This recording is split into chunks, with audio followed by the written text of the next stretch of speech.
Once upon a time, about 30,000 years ago, early humans roamed the earth, not with smartwatches or morning coffee, but with sticks and stones, which they deemed smart and satisfying. It's a Wednesday, a calendar day they never knew, because they hadn't yet invented a calendar, let alone days of the week, and our primitive ancestors awakened to the gentle lull of nature's playlist. Birds tweeting, wind rustling, and perhaps the soft growls of a saber-toothed neighbor. Our lead character, Og, stirs from his sleep, stretching in a cave luxuriously decorated with what we can only describe as the minimalist decoration of dried moss and dream-inspired charcoal doodles. It is a dwelling that, while lacking in modern conveniences, has a certain rustic charm, the kind you might find highlighted in a prehistoric edition of Cave and Coziness magazine, if such a thing existed. As the sun rises, Og doesn't scroll through Instagram or check emails. Instead, he engages in the original social, media, an actual face-to-face chat. He joins a group of fellow early humans gathered around a collection of stones that suspiciously resemble the prelude to a breakfast nook. The aroma of earthy freshness fills the air as they partake in the day's first activity, a lively discussion on whether that night's dinner would taste better roasted over a fire or simply dried by the sun. It's amusing to note that their version of wine and dine involved a grape, just the one, because they really hadn't nailed farming yet, or wine for that matter. The conversation gradually drifts to the day's main event, hunting and gathering. In those days, it wasn't so much a lifestyle choice as a survival necessity, although who can resist the allure of venturing into the vast open wilderness and risking life and limb to forage for breakfast? It's something akin to braving the line at a local coffee shop on a Sunday morning, minus the pumpkin spice latte. The women of the group take center stage for this function, as they have become adept at identifying which berries won't become an unexpected one-way ticket to the afterlife. Early humans, you see, were the original food critics, taking the phrase, "you have to try everything once," a touch too literally. Meanwhile, Og and his fellow men ready themselves for a hunting trip, their primitive clubs in hand, setting off with hope in their hearts and hunger in their bellies. The hunting scenarios often played out in a way that would amuse even the most serious of modern onlookers. Encounters with game ranged from the thrilling to the laughably inefficient. The occasional woolly mammoth sighting would lead to wild pursuits that ended mostly in fanciful tales told back at the cave. Echoes of bravery resonated through prehistoric gossip lines, tales of the one who almost had a mammoth as a dinner guest, if only it had tripped on that conveniently placed rock. After various comedic attempts at stealth, the return to the cave marked the real treasure hunts. Playtime with the kids, because to the delight of historians, intergenerational games of tag and hide and seek are eternal. Laughter bounced off the cavern walls from frolicking families who found humor in the simplest things, like the absurdity of little Ugg walking around with an oversized, berry-stained grin. As nightfall approaches, they gather around the warm glow of the fire, a marvel of human ingenuity or pure luck, and shared stories guide them into a peaceful slumber. The sway of glowing flames on stone walls mirrors the lullabies of life, sung by night's quiet embrace. It's a scene void of tech distractions, where starlit skies act as ceiling art, and the only notifications in the night are the whispers of an evening breeze. And as you find yourself drifting into sleep, let the gentle echoes of history meander through your dreams. If these stories help you drift off, please subscribe to the channel. It would mean the world to me. And before you fully fade into dreamland, I would love to know where you're listening from and what time it is there. As the fire dwindles to a warm glow, it's here, at this juncture, we leave Og and his tribe, their laughter tucked away next to dreams of sunlit grasslands and tomorrow's adventures. Today's tale has gently lulled both their world and yours for now, until we engage again with another slice of serene history. Good night, gentle dreamer Imagine, if you will, the early humans waking up to a world not molded by the tick-tock of clocks, but by the unfurling light dawning from the arms of the sun. These proto-Picassos of the Paleolithic didn't have snooze buttons, nor did they need them. Their daybreaks were announced by the rustle of leaves and the soft cacophony of collective yawning from a sleepy tribe. In the world of early humans, mornings were a symphony of nature's embrace, with no hints of an espresso machine whirring in the background. Instead, their brew was the chilly morning air, inviting them to life's dance once more. Forget switch flips and flickering LED screens. The only notifications came in the form of birds flapping by, gossiping about the weather or the latest mammoth sightings. Our distant ancestor, let's call him Grog for the sake of a familiar tale, stirred beneath his patchwork of animal furs, gifted to him by the very beasts of their land who, unwittingly, contributed to prehistoric haute couture. His morning routine was void of toothpaste and combs, yet filled with primal necessity, and occasionally a bit of accidental comedy.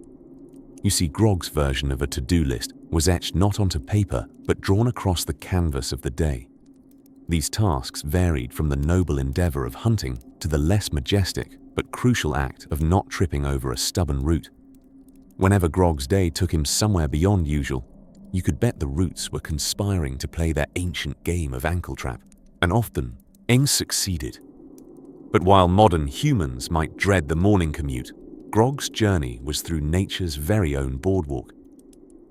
Imagine padding barefoot over mossy carpets and through dew-kissed meadows, with perhaps a pit stop to admire a particularly inspiring stone formation, mistaking it for an eternal sculpture of hidden meaning.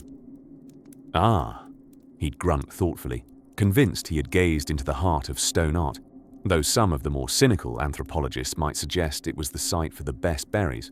In Grog's neighborhood, the local cafes were, well, nowhere to be seen. Instead, breakfast was an act of subtle scavenging or nimble spearing. While he didn't boast an Instagram to flaunt his culinary exploits, no #paleo here, at least not in our sense, his meals were authentic enough to make even the most dedicated fitness guru pause and admire the perfectly foraged buffet. Think of it, the soft crunch of nuts, the succulence of berries, all enjoyed with a side of morning sunlight falling lazily across the horizon. Maybe there was even a friendly tug of war over the last particularly yummy-looking root vegetable, an understated nod to the art of sharing, and maybe a hint of competitive spirit. And oh, the conversations they shared, in a language not of words so much as of grunts, gestures, and the occasional interpretive dance of hands. It's fascinating to speculate about these exchanges. Perhaps morning began with a sage nod toward a companion, followed by a lively debate over which direction to wander, resolving with a decisive grunt that sounded remarkably like consensus. Grog's day was packed full of what modern schedules with their rigid blocks of time might consider leisure. But for Grog, this leisurely living, charging after shadows in the afternoon sun, inventing games with rocks and sticks, doubled as strategic social bonding and essential life skills. Who knew deciphering the trajectory of a rolling stone could prep one for the rigors of chasing prey? As twilight gently trespassed upon the day, Grog would look skyward towards that velvet expanse speckled with stars, a timeless ceiling of wonder, and perhaps a conversation starter as old as time itself. He probably couldn't name any constellations, but then again, he didn't need to. Those twinkling beacons provided the soundtrack needed for closing another chapter of his rustic day. With that, dear listener, we leave Grog and his serene, albeit unpredictable life, to rest, his dreams boundless and untethered, just waiting for dawn's first light to stir him into action again. As we gently whisper goodbye to the rhythmic dance of their days, imagine what evenings might hold in such a vibrant, exciting, and naturally sleepy world. Imagine, if you will, a cozy scene some tens of thousands of years ago. The sun is low, casting a golden hue over a landscape dotted with the periphery of a burgeoning settlement. Early, humans, those ever-inventive pioneers of daily life, are winding down after another exhausting day of impossible-to-explain activities. The usual evening routine commences as they gather around a flickering fire, which doubles as the world's first home appliance and ultimate gossip hub. In the midst of this gentle glow, our prehistoric pals break into soft, unintelligible chuckles, perhaps an early comedy night, deftly hosted by the tribe's resident jester, most likely a charismatic elder who boasts the unique ability to mimic the sounds of a startled squirrel. Amongst these humans, humor needed no verbal punchlines, for physical comedy was the universal language.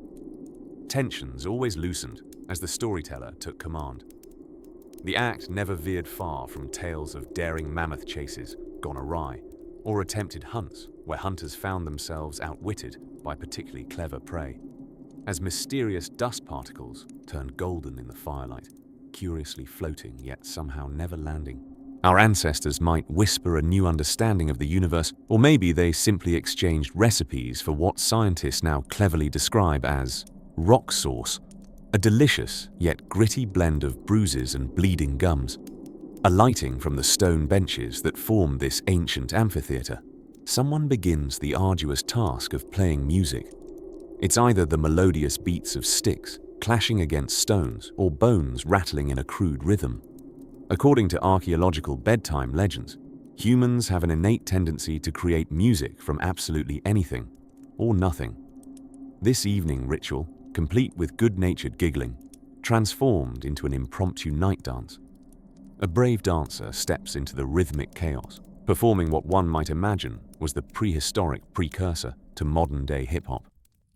There was no dance floor, just bare earth, and the magic of freedom thriving under the fading light. As mushrooms of laughter sprouted across the clearing, collaborative dance-offs became the thing of legend, with tales sure to echo throughout generations as cautionary dances against attempting to moonwalk too close to the fire.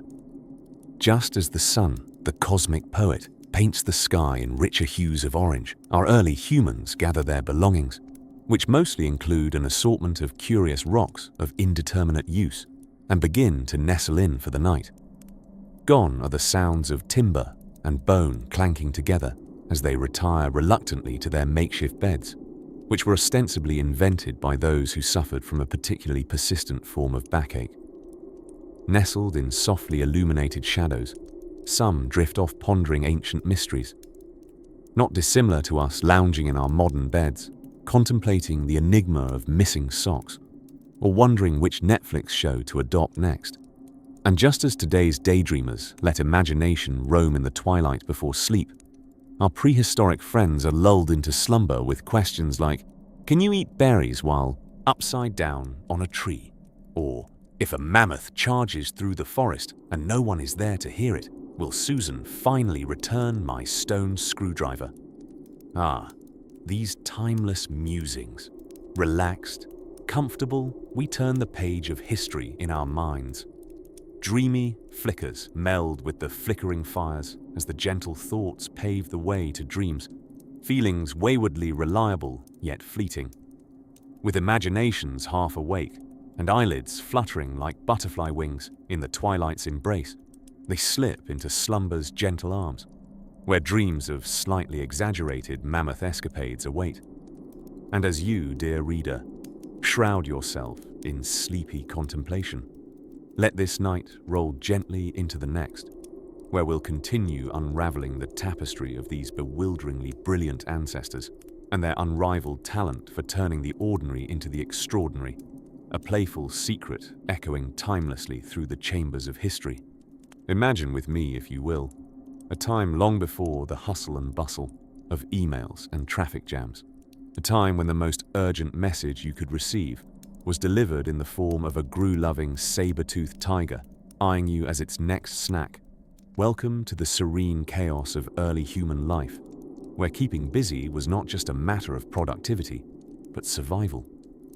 In the sprawling and verdant landscapes of the Pleistocene epoch, our well, you get the picture. Ancestors awoke each day with the gentle alarm of sunlight. There were no snooze buttons here, unless of course you count a nearby mammoth's trunk nudging you to move away from its breakfast. There was only one rule of the day: don't get eaten, and if possible, eat something yourself.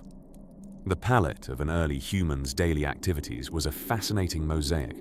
Let's zoom in on Thog and Dira, every cave dweller's power couple. They've just awoken from their woolly mammoth hide blanket to greet the unpredictable day. Their home interior was the very essence of rustic. Otti charm, minimalist, albeit not by choice, with avant-garde additions of stalactite sconces. Breakfast was less of a grab-and-go affair and more of a find and hope.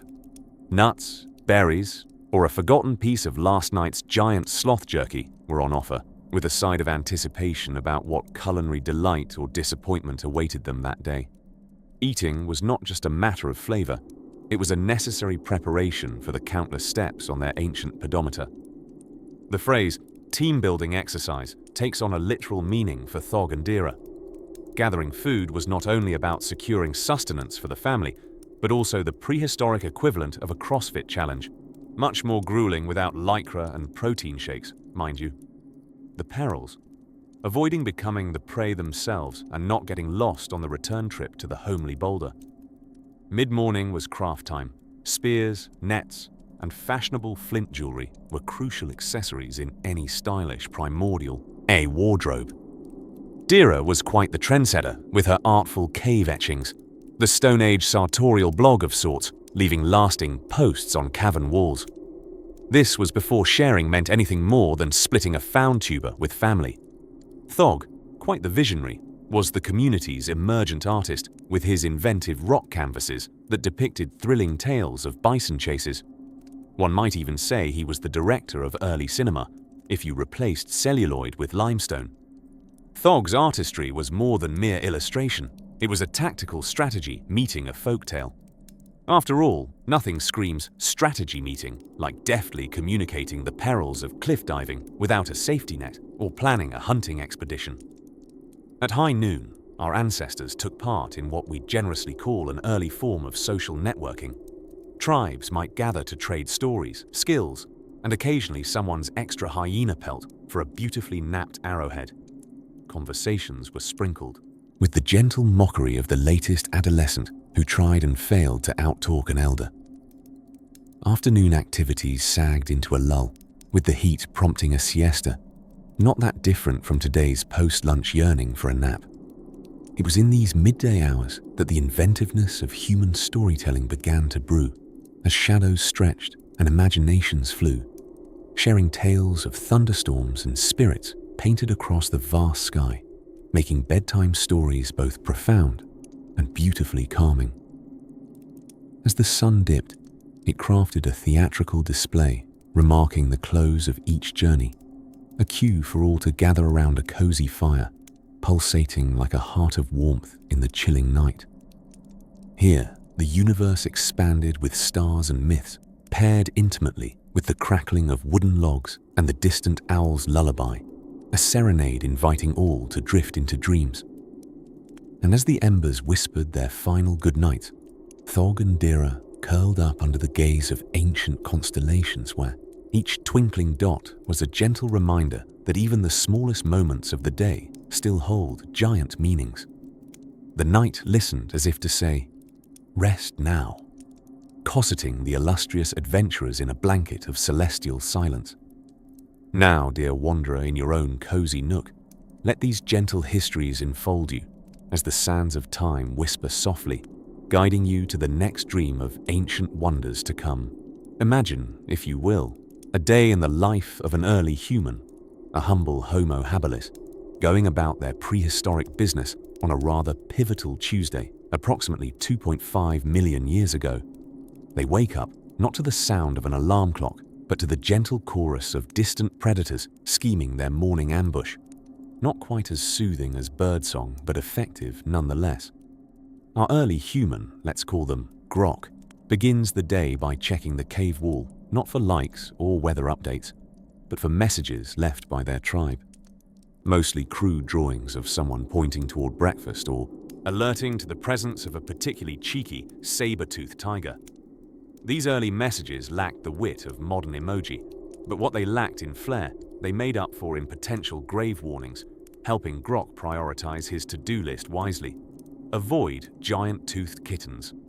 Breakfast might seem rudimentary to us today with our fancy lattes and cold-pressed juices, but Grok's morning meal is a little more adventurous, a foraging jaunt through dew-kissed landscapes in search of berries and edible roots. It's a dynamic buffet where one wrong identification could lead to a discovery that that particular plant induces hallucinations. This, of course, makes for lively storytelling later around the campfire, where the storyteller must shrewdly negotiate with laughter and potential exile. Grok then engages in a bit of self-care. However, let's clarify that there were no bath bombs or scented oils. Self-care in early human terms mostly involved strategic grooming to untangle one's hair from twig and mud, or perhaps breaking a toothpick-sized twig to fish out the meal remnants from between mammoth-sized teeth. A task of somewhat aesthetic concern nevertheless enhances the chances of survival by enhancing chewing efficiency. Next, Grok heads off to work. And by work, we are not necessarily envisioning a peaceful desk job. Instead, think of it more as a killer sales pitch to a flint rock. Yes, it's tool-making time, a blend of creativity, persistence, and quite often frustration when the manifestation of one's vision turns out to be more abstract than useful. This particular Tuesday, Grok shows true innovation, crafting what could be the earliest known equivalent of a multi-tool, a rock useful for both bashing nuts and nuts out of other rocks. Such ingenuity could surely have been celebrated by grunts of approval and territorial defense strategies disguised as praise. After a fulfilling morning of impressive tool-making, or impressively, pretending to tool-make, it's time for social interaction. Grok's social circle primarily consists of their direct kin and a few hangers-on. They've decided contribute enough to the tool workshop's vibes to keep around. Here, the day's stories are swapped in the form of grunts and gestures, each tale embellished just a tad more than it happened until you can almost believe someone leapt over that saber-tooth while whistling a tune. A bit of an exaggeration, but one that enhances the ambience nonetheless. Then, the hunter-gathering commences, and it's all hands on deck, or pause, depending on who's in on this great meat quest. While some members of the tribe envisage strategic positions to ambush dinner, others bemoan the inefficiency of running toward a potential meal when fruits just stand still. A gentle reminder that not everyone has the privilege to contribute such philosophical wisdom strengthens bonds and leaves some questioning dietary plans. As dusk settles, Grok and their tribe gather around the communal fire. The evening is spent carving tales into rock or watching the same family drama play out as embers crackle. Fireside humor is primitive yet comforting. Even the quiet controversies about whose turn it is to stoke the fire eventually lend themselves to laughter under the shimmering prehistoric skies. A day well spent in the life of an early human draws gently to a close. The sun dips below the horizon, bringing rest as dreams flow like the river near the cave, whispering secrets of the earth and distant worlds into the ears of ancient dreamers. As Grok settles into a deep slumber, the harmony of ancient night sounds creates a bedtime lullaby for early humans more effective than any white noise machine. And with a subtle drift into dreams, the story gently unveils the continuation of this tale as we inch closer to another timeless moment when life pivots and turns toward the unknown, ever encircling the cycles of not just merely surviving, but beginning to thrive. And so, as the first light of dawn blushes over the prehistoric savanna, our curious ancestors found themselves busying with the most pressing matters of the day. Breakfast. Early humans surely had many talents, but inventing brunch wasn't exactly one of them. This was a community where morning routines could be boiled down, quite literally, to whether or not the forager down the path managed to locate anything remotely chewable. Picture it. A majestic group of Homo sapiens, perhaps lovingly referred to as Team Hairy, behind their backs, gathered round a fire, contemplating the chewy potential of last night's roasted roots. But what did they actually munch on as the world itself was still stretching its limbs? Nuts, seeds, berries, the things you'd find in the healthiest aisle of your local supermarket, made a substantial portion of the menu. Occasionally, there was the excitement of a protein-packed morsel if one of the savvy hunters returned. Successful. The paleo diet was, it seems, less of a health trend and more of a necessity back then. Probably lacking in baristas and espresso machines, their caffeine-free mornings must have been quite bracing. Moving on from food, one might wonder how these early humans passed the time after the initial breakfast rush. You see, stone tools didn't just make themselves. Their days were filled with tasks that were as essential to survival as they were mundane. Imagine the soundtrack to a day's work, the rhythmic tapping of stone on stone, creating that brand new hand axe, sharpening spears, or perhaps the humble singing of the tribe's vocalist, an individual we imaginatively yet affectionately might call Grug the Brave, mostly known for his off-key renditions of ancient bops. Onward from crafting, our ancestors had a fondness for taking note of the world around them. The cave walls that bear their ancient artistry tell stories of creatures, hunts, and a few mysteries we haven't quite unraveled yet. These walls were their social media, their galleries, even their part-time entertainment. Today's documentaries keep us glued to the TV, but back then, live-action wildlife cinema was just a cave's mouth away. Plus, this new rock art gallery was quite interactive. Just paint a bison and wait for someone else to calmly add an imaginative arrow or two. Some afternoons, one might peer outside their hillside abode to witness the first networking events in history, albeit without the complimentary cocktails. People mingled as skillfully as one might expect of those without correct change for the barter market, sharing information about where the best nuts or roots could be found, or whether a neighboring clan was especially cranky that season. Communing with other human beings wasn't always about practical matters, though. Downtime, too, had its place in early human life. Storytelling, our ancient form of Netflix series, was an important and entertaining end to the day. Occupying the most charismatic narrator, perhaps Luna the Wise, this tradition pulled families closer together, sharing tales of past hunts, mythical creatures, or wise forebears. With no written word, it was these colorful oral tapestries that became the bedtime stories of the past. They drew weary eyes shut and wrapped families snug as they echoed across time, drifting gently into dreams. And so, as our chapter tonight winds down, imagine those ancient souls now, unstressed by tomorrow's emails, blissfully unaware of overrated rush hours.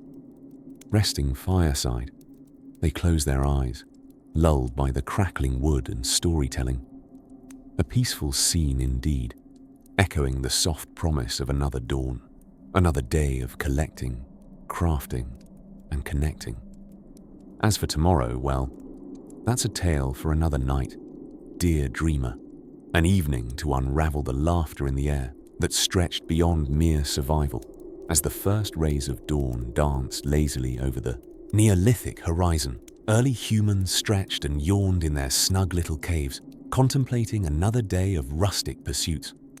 For our ancient ancestors, the early morning was a time of simplicity and serene chaos, a bit like a gentle orchestral overture composed of mismatched instruments. Take, for example, the caveman named Erg, whose mornings began with the classic conundrum of where he had last put his trusty stone axe. Now, in today's world, one might misplace a smartphone, but in Erg's time, an axe was essentially the Swiss Army knife of existence. Locating it often turned into a community effort, with neighbors popping their heads into his cave, offering profound insights like, "Did you try under the mammoth skin by the fire?" Or, "Have you checked near that pile of berries you tripped over yesterday?" Once the mystery of the missing axe was solved, Erg and his whimsical band of merry tribespeople would gather berries in the forest. Gathering berries might sound delightful, but in reality, it was equal parts foraging and slapstick comedy. Imagine the scene: Erg plucking wild fruits while cautiously avoiding a territorial squirrel with a suspiciously sharp acorn. Meanwhile, a distant cousin, possibly of the mistaken belief that leaves a hat's variety, would be thoroughly baffled over the difference between a bush and a rather still group of rabbits. After sufficiently entertaining themselves with this berry and squirrel vaudeville, the tribe often moved to the crafting area, This was an open space under a giant yew tree, a Neolithic version of a cafe, minus the endless queue for overpriced lattes. Here, artisans of varying talents converged. Some would attempt to create intricate carvings on bones, inadvertently inventing early abstract art, while others tried their hand at pottery with all the grace of a toddler with a mud pie. Those not artistically inclined took on advisory roles, essentially becoming the world's first art critics, nodding sagely and saying, "Interesting use of clay," which probably meant, "That looks a bit like a blob." Around midday, it was not unusual to find a group organizing a hunt, although organizing might be a generous term. Chasing wild boar, after all, leaned heavier on enthusiasm than on strategy. Picture a group bounding after a boar, sticks flailing, all the while accidentally scaring it directly towards the neighboring cave's garden. It was part nature documentary, part slapstick. It's a wonder the boar wasn't the one recording with a primitive GoPro of sorts to upload to ProtoTube, while the hunters were out providing what would hopefully be less than a predominantly carrot-based dinner. Back in the community, storytelling was fast becoming a celebrated and essential art. Gathered folks circled around a fire, listening to grand narratives. One storyteller, Erg, was particularly adept at turning a day spent weaving into an epic saga involving battles with giant spiders, who may have been metaphoric representations of particularly stubborn knots. This form of creative embellishment was a precursor to both historical fiction and organized storytelling, hence establishing Oog as both an unreliable narrator and the first cousin to bedtime naptime. As the sun began its descent, painting the skies in hues of gold and pink, tribespeople would retreat to their respective homes. Conversations about the day's events echoed softly in the caves, a gentle melody of laughter, grumbles and yawns. Tucked under mammoth fur blankets, they'd drift into dreams, filled with dancing hunts and art critics who couldn't sculpt but were always keen on making suggestions. And so, with another day in ancient history at its close, our early human friends prepared for a well-deserved rest, their timeless slumber a canvas for dreams both absurd and achingly familiar. As they drifted into the gentle embrace of night, the air was filled not just with stillness but with the quiet anticipation of what new adventures, both grand and subtly humorous, awaited them with the coming dawn. Dreamland beckoned, softly whispering promises of the next chapter in life's endless saga, as cosmic and gentle as the flicker of stars above. Gather around, brave soldiers in the army of slumber, as we embark on our latest nocturnal journey through time, where early humans found themselves one particular day grappling with the pressing matter of personal grooming. Imagine this: sunrises over a sweeping landscape dotted with tents or cozy caves, where a typical morning must have been filled not with the shrill scream of an alarm clock, but perhaps the soft, persuasive nudge of sunlight or the gentle insistence of a hungry stomach. In this world before razors, soaps, and shampoos got their eventual patent numbers, a harmonious dance between human and nature played out. Yes, indeed, personal grooming in this ancient world was much more about clever adaptability than it was about a thorough spa day. However, in this scrubby orchestra of nature, there was one item that early humans dearly treasured: a sea sponge, a trusty ally in a time when looking fierce involved more than just hair.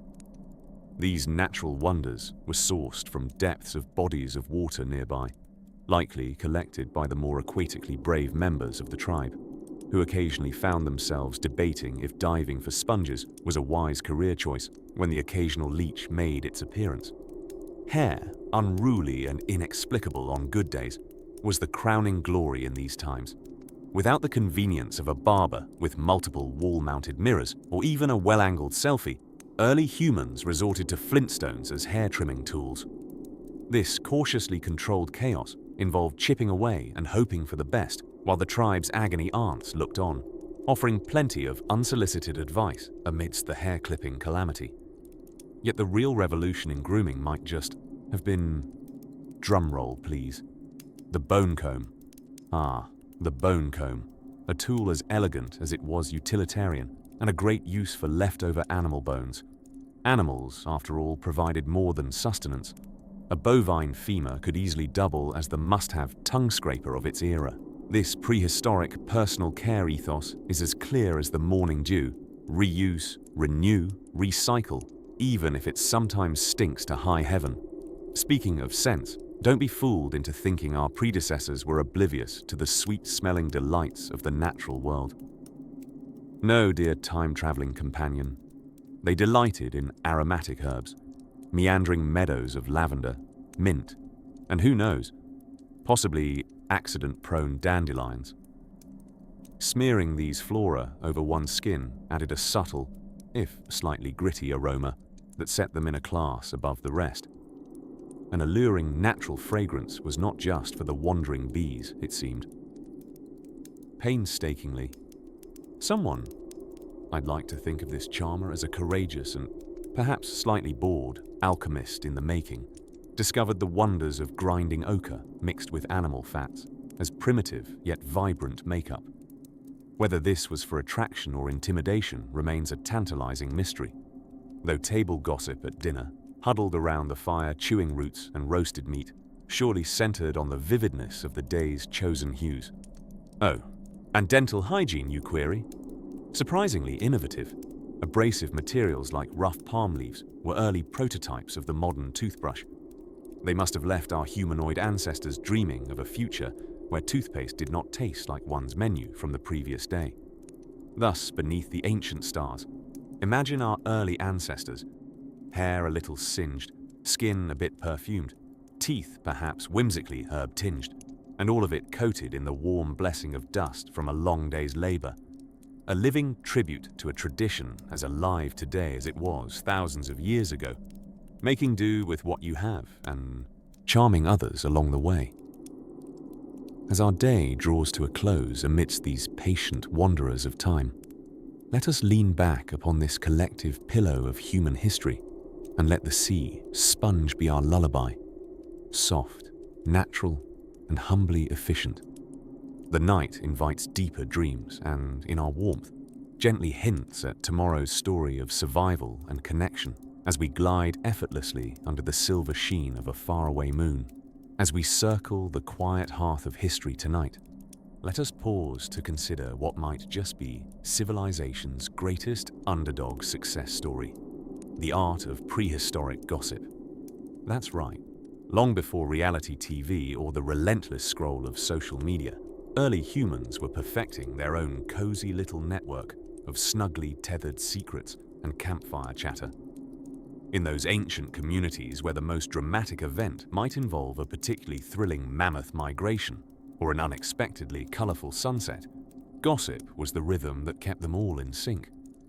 A lyrical exchange of knowledge and whimsy. It was as much about forming bonds as it was about sharing the latest plumberry location. Imagine a day in the life of our Pleistocene peers, beginning with a leisurely stretch, followed by a brisk morning forage. They didn't have email to check, just a sunlit canopy to meander through. Foraging was a prime time for gathering the juiciest nuggets of the day. "Did you hear?" they might murmur between mouthfuls.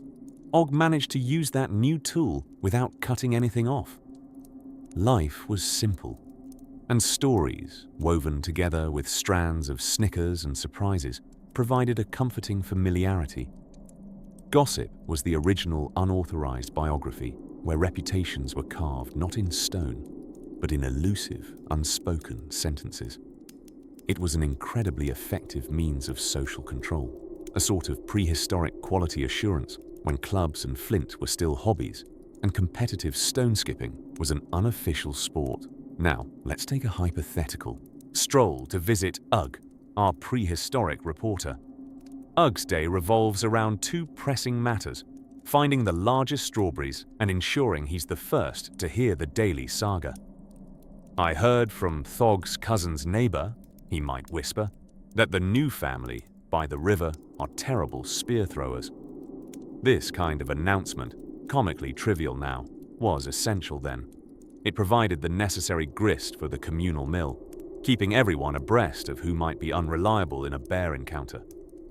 By midday, when the sun hung lazily in the sky, Ugg might reconvene with tribe members, shading under the sprawling acacia trees. It is here that his role as a raconteur truly shined. He'd recite tales with a twinkle in his eye, recounting how Wog had mistaken an aardvark for a lion, sending the entire community into hearty waves of laughter. This was primitive theatre at its finest, story sessions that brought the community together, reinforcing bonds while discouraging Wog's often impromptu lion impressions. In the slightly cooler dusk, when the sky transformed into a painter's palette of vivid hues, more secrets would softly flutter from Ugg's lips, carried aloft like dreamlike butterflies. Did anyone see the mysterious lights flickering over the hillside the previous night? This gossip fueled curiosity and speculation, feeding the collective imagination and ever so gently steering the course of their cultural history. The charm of the early gossip was not just in its content, but in its method.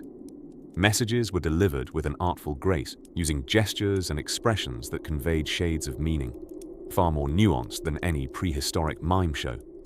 This oral tradition, rich in wordplay and wit, kept the listeners on their proverbial toes, fostering communication skills that would become the bedrock of societal development. As day's end approached and the great wooden door of daylight swung shut, the circle closed around the gentle glow of their evening fires. Tales and tidbits shared during the day would be seasonally roasted over amiable embers, pastries of ponder and jest, leaving everyone with full hearts, if not fuller bellies. So, settle deeper into your dreams, dear listener, and imagine the gentle murmurs fading into the moonlit night as Ugg and his fellow raconteurs usher humanity into another day of mysteries and mirth. Let those whispers be your lullaby, and may your own dreams bring a peaceful night as we drift away on the silk thread of sleep's embrace. Let's gently rewind our historical time machine by a few thousand years to a day in the life of our ancient relatives. We find ourselves among a group of early humans just beginning to rise with the sun. Imagine, if you will, a morning painted with the pastel hues of dawn, as birds, distant descendants of dinosaurs, chirp a very unsophisticated version of what we now refer to as classical music. This starts our glimpse into the dawn of organized breakfast activities, where perhaps Ulga, the unwitting pioneer of morning rituals, clutches a stone not too expertly crafted into a semblance of a spoon. Today, she has decided to try something bold and radical with the gruel, an experience not all that far removed from your own misadventures in home cooking. Her culinary innovation involves adding a pinch of wild garlic, discovered after a sneeze-heavy expedition the day before. Fellow clan members, bleary-eyed yet intrigued, gather around with curiosity, their taste buds rarely challenged. The morning meal over, the agenda doesn't include a series of meeting reminders or an email influx. But today's gathering does kick off with something equally structured, a strategic session of watching the neighbors. A neighboring clan has developed what appears to be an early version of interpretive dance that they've dubbed "The Bear is Coming, Run Fast." Our clan applauds their efforts to warn others of impending doom, even as they privately agree that the interpretive element remains a bit on the abstract side. Once breakfast and entertainment have concluded, the clan splits into parties, those ready to fend off any misinterpreted bears, and those who undertake the less glamorous but equally vital task of tool repair. The latter group, seated around what we might today whimsically label a repair pit, discuss the intricacies of notched stones and the merits of wooden handles, a peculiar cousin to modern conversations on smartphone upgrades. There's Ugg, whose life's work involves perfecting the spear, an occupation requiring an appreciative understanding of both physics and spear-proofing. While today's world contemplates the latest advances in AI, Ugg ponders just how many sharpened rocks constitute too many on a spear tip. His musings are interrupted by Aga, who, with the air of a person who has just discovered bubble wrap, unravels the mysteries of a rudimentary wheel. Aga considers naming it after himself, but alas, modesty triumphs, and he lets the wheel roll into history unnamed, though surely proud. As the afternoon sun begins its descent, The clan's social calendar brightens with the promise of storytelling, which is met with a level of excitement comparable to a modern movie premiere. Gurg, the storyteller, takes the center stage, an annoyingly uneven rock, and launches into tales filled with dramatic plots and slightly exaggerated heroics. However, Gurg is known for sprinkling his narratives with offbeat humor, making sure to pause for the well-timed gasp or guffaw. His tales serve as a connecting thread to all the grandpas of the future who would go on to tell their stories. Gurg's narratives skillfully blend fiction with reminders not to stick fingers in the mouth of a wolf. Grateful for the absence of Yelp reviews, Gurg wraps up with his pièce de résistance, the story about how he once sneezed and scared a rabbit into dinner. As twilight arrives, the clan moves into a reflective phase, not unlike our own evening habit of scrolling through infinite feeds, searching for short-lived curiosities. But here, by the fire's glow, conversation meanders from reflections on the day's labors to perpetual questions about stars and their ever-so-sparkly audacity to remain out of reach. With the sky now seductively blanketed in stars, the fire dwindles to glowing embers. The clan nestles together around the drying warmth, some to sleep and others to dream of lands yet to be discovered, places whispered about in Gurg's tales with distant mountains made of jewels and rivers flowing with something tastier than water, perhaps the early concept of chocolate.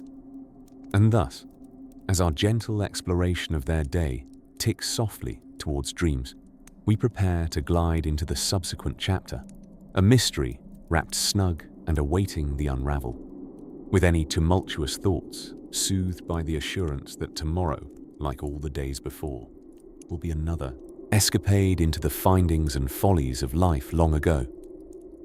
In the ethereal glow of a prehistoric campfire, where flickering shadows brought life to nearby cave walls, early humans gathered for a nightly ritual. This wasn't just about staying warm or keeping saber-toothed tigers at bay. No, this was primetime live television, Pleistocene edition. With no Wi-Fi or streaming services, our ancestors spun tales that transcended time, entertained the tribe, and occasionally convinced others that the weird sounds over the hill were simply weather. As the night deepened its inky embrace over the land, a storyteller stepped forward, clearing a ceremonial throat. This was not a time for worries about tomorrow's mammoth hunt or who left the stone tools outside again. No, this was a sacred hour for tales that stretched as far as the starlit sky and as deep as the untamed forests. There was Torg, known for his episodic saga about the time he almost managed to catch a fish that was definitely, probably, larger than their chieftain's ego. The storytelling ritual wasn't just important for entertainment, it was essentially the earliest form of social media. Through vivid, albeit slightly exaggerated stories, information was exchanged. People learned about the best berry-picking sites, the finest techniques for spear-making, and the mysterious floating glow rocks, later known as fireflies, that drifted through their dreams. It was also the only way to spread juicy gossip like who was seen sneaking out of Ugg's cave last week. Oh, the tales those fire-lit walls could tell. But the storytellers weren't the only ones busy under the starry tableau. There was another, more secretive night activity underway, one that crept silently away from the campfire's warmth. This was the time for the songmakers, the drummers who beat patterns into wooden logs and hollow stones, creating rhythms so primal they seemed to surge right through the beating hearts of the listeners, coaxing the entire tribe into a synchronized sway. Prehistoric percussion had a way of connecting everyone like an unseen thread pulled through their souls. It wasn't just about keeping time or inventing the first tunes. These sessions were part meditation, part community therapy. By beating those ancient rhythms, the early humans lost themselves in a trance, dissolving the day's stresses like skin-bodied therapists offering free trial memberships. Indeed, if you could measure time in beats per mammoth, these nights might have spanned eons. Meanwhile, dreams of the artistically inclined took shape on the very cavern walls that sheltered them. With brushes crafted from animal hair and earth pigments mixed by hand, they painted their vivid interpretations of the world around them. These were the world's earliest galleries, where every cave wall presented its own abstract exhibit of stampeding bisons and Herculean hunts. You might say their art was truly the interactive. You just need to imagine your own curator's tour amidst the echoes of drip, drip from the stalactites above. Finally, as night rolled on like a hefty mammoth unfurling its bedroll, the wise elders prepared to pass down ancient lore. They gathered small groups around them, sharing sagas of times when glaciers danced across the land and rivers roared with a power only nature could wield. These were the sleeping pills of the past, delivered gently into attentive ears, reminding one and all of the strength rooted in their shared ancestry. As the fire's ember embers whispered to a close, a gentle calm settled over the encampment. Stretched beneath the watchful gaze of the Milky Way, bodies huddled in snug sleep piles, sharing warmth and dreams. The air was thick with the intoxicating scents of earth and fire, and one could almost hear a cosmic lullaby playing softly in the background. And with that tender symphony of ashes and starlight fading, let us drift forward into new tales of yesteryears and tomorrow's adventures as we tread lightly upon the paths of history's grand tapestry, amidst the rhythmic rustle of prehistoric leaves and the distant lullaby of babbling brooks. Our early human ancestors crafted their days with an artisanal blend of necessity, curiosity, and what we might describe as some rather unique interpretations of what constituted fun.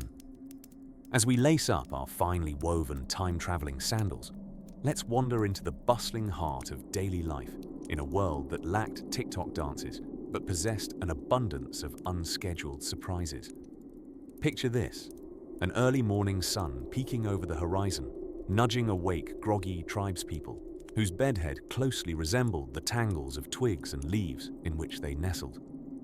Their morning routines were a bit different from our own. Instead of reaching for a shower or coffee, they preferred a refreshing splash from a nearby stream, a brisk wake-up call that even the hardest-hitting snooze button couldn't match.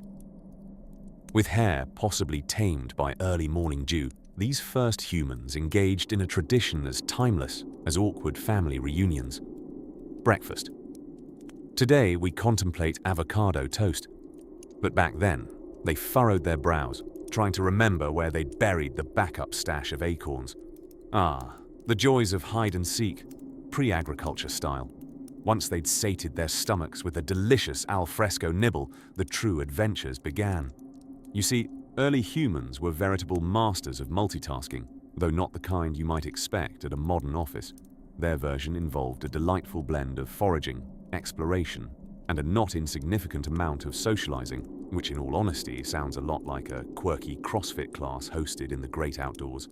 Gathering berries was more than just collecting future pie ingredients. It was a social event par excellence. Picture clusters of small groups gossiping mischievously about the scandalous speed at which one particular individual could climb trees or who was spotted identifying poisonous mushrooms. Again, these were community-building exercises, unintentionally prepping them for the eventual HOA meetings that came millennia later. Meanwhile, on a nearby hillock, another group found their thrills in honing hunting techniques. If you've ever believed yourself adept at catching a frisbee, imagine honing those skills to perfection just to catch your dinner. Without the benefit of Google search suggestions or a flashy book titled Hunting and Gathering for Dummies, their strategies came about through trial, error, and innovative approaches to not becoming the main course for something larger and hungrier than themselves. Just as we're accustomed to unwinding with a favorite Netflix series, evenings back then unfolded beside crackling fires, perhaps the original and most entrancing screens of human history. Around these warm rings, stories were spun, and one must believe they told hilarious, seen tales of everyday mishaps, akin to sitcom reruns that were much more mud-splattered and potentially life-threatening. Despite being set against a backdrop devoid of blue light filters, these tales ignited imaginations and inspired awe with epic sagas of the day's escapades. For the younger members of the tribe, bedtime was heralded by the tender lull of an elder's softly hummed tune, a melody inspired by the murmur of grass and the hum of insects preparing their own night watch. It was a world where dreamers were made, and night owls reprised their role as keepers of the flickering light, ensuring that throughout the starry expanse, their community lay safe and sound beneath a shared blanket of celestial wonders. And so, as those families nestled together for warmth, with bellies full and serotonin levels slightly elevated from communal laughter, the prehistoric lullabies slowly guided them to a land beyond dreams, ushering them into an ethereal slumber. Now, as we gently retreat from this vivid past, let's prepare ourselves to journey once more. Reluctantly, we leave behind the whispering pines and stories yet untold, feeling the pull of another chapter waiting like the promise of a sunrise just over the horizon. As the gentle night embraces you, dear listener, let us slip silently into the enchanting world of early humans, where the rustle of mammoth-sized curtains and the artful dodging of saber-toothed tigers were all parts of life's delightful melange. Ah, the evening anarchy of our prehistoric kin, mastering the subtle intricacies of surviving another day, while adding just a pinch of levity to life's Paleolithic gumbo. In a time when hunting was a family event, and the closest thing to Google Maps was the position of the sun, our ancestors had devised an ingenious way to balance toil with amusement. As twilight descended upon the campfire of a nomadic tribe, the villagers, known for their flair in turning survival tasks into a full-blown community spectacle, would gather around to share the day's grand escapades. Picture this: a spirited game of whose rock is sharper, where contestants would impress their peers by chipping away at flint until it transformed into cutting-edge technology, literally. The competitive edge was only slightly dulled by the simultaneous game called "How many stones are too many stones in a stone soup?" The answer, as history would attest, was apparent only after the first few chews. Evening entertainment didn't just end there. Our scrappy ancestors had other tricks embedded in their animal skin sleeves. Skilled storytellers, who were very likely to be the progenitors of modern-day stand-up comedians, shared tales dripping with exaggerated heroism and humor. Remember that one time Og swore he fought off a giant ground sloth all by himself? The storyteller might begin, pausing for effect and allowing the collective laughter to ripple through the group. In truth, Og had merely tried and hilariously failed to wrestle a particularly stubborn branch, but the legend of the ground sloth showdown was far more entertaining. Meanwhile, in a different corner of the camp, the surprisingly sophisticated world of fashion was taking shape. One could argue that early humans invented primitive sartorial statement pieces by creatively tying animal skins in ways that inspired avant-garde looks. And while the seasonal clothing line, Fur and Fashion by Flint, hadn't exactly caught on yet, the allure of the amber necklace was bound to become the Louis Vuitton of the upper Paleolithic era. As the cool whispers of the night began to settle, painting the skies with a breathless wonder, a gentle rhythm took hold, a primeval sort of lullaby born from the sounds of wooden flutes and hollow logs. It was music that spoke to the soul in a language as ancient as dreams, bridging gaps that words could not. One couldn't help but sway with the pulse of the earth, feeling the heartbeat of a world that was vast, mysterious, and achingly beautiful. Overgrown grasses and flowers that would make any botanist swoon, were they awake, of course, guarded the secrets of other activities that punctuated the daily routines of early humans who knew that living was as much about enjoying the journey as it was about perfect fires and mighty hunts. Even the simple act of watching stars was a reminder of what lay beyond, pulling on threads of curiosity that encouraged exploration and wonder, pensively dreamt under the yawning night sky. And as evening deepened, with the stars returning yet once more to their celestial stations, there was a sense that even in times filled with uncertainty, humor and camaraderie were never luxuries, but necessities. Our ancestors, with their dried meats and dear friendships, knew that life's greatest wisdoms often came wrapped in a chuckle. So now, as the dancing glow of your own imagination flickers, let yourself be drawn into dreams where the ancient and the familiar intermingle in wondrous whispers. Who knows? You just might find yourself forging your own path through the delicate tapestry of time, joining those early humans on their nightly journey. And as we gently ease into our next chapter, rest assured, tales of old and lessons yet untold will carry us forward into the gentle arms of slumber. As the flickering shadows of twilight slipped over the ancient plains, early humans found themselves cozily nestled around a crackling fire, a warm glow softening the silhouettes of their prehistoric companions. These early humans, who we fondly refer to as our ancestors, were masters of turning the mundane into a myriad of subtle entertainments. Imagine them sitting there, indulging in conversations and simple games, their days quite a contrast to our modern hustle and bustle, yet filled with their own unique brand of excitement. While the sun slipped behind the horizon, painting the sky with hues of rose and lavender, our ancestors were faced with the crucial task of inventing, well, anything.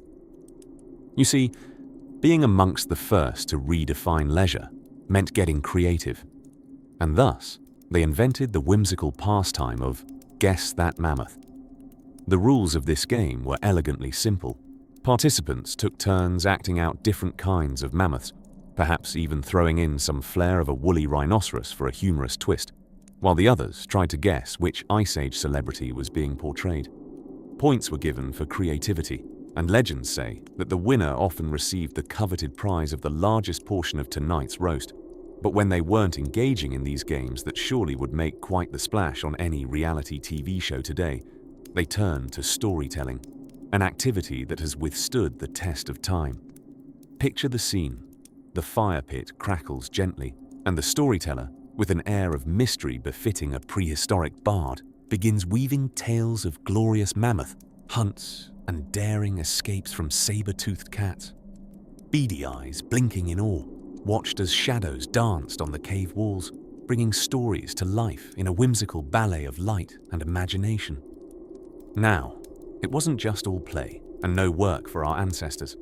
Charcoal sketches sprawled across damp cave walls tell their tales of remarkable artistic flair. As the elders worked away, with flint and stone, crafting spears for the next day's hunt, some might say they collaborated with the junior artistes.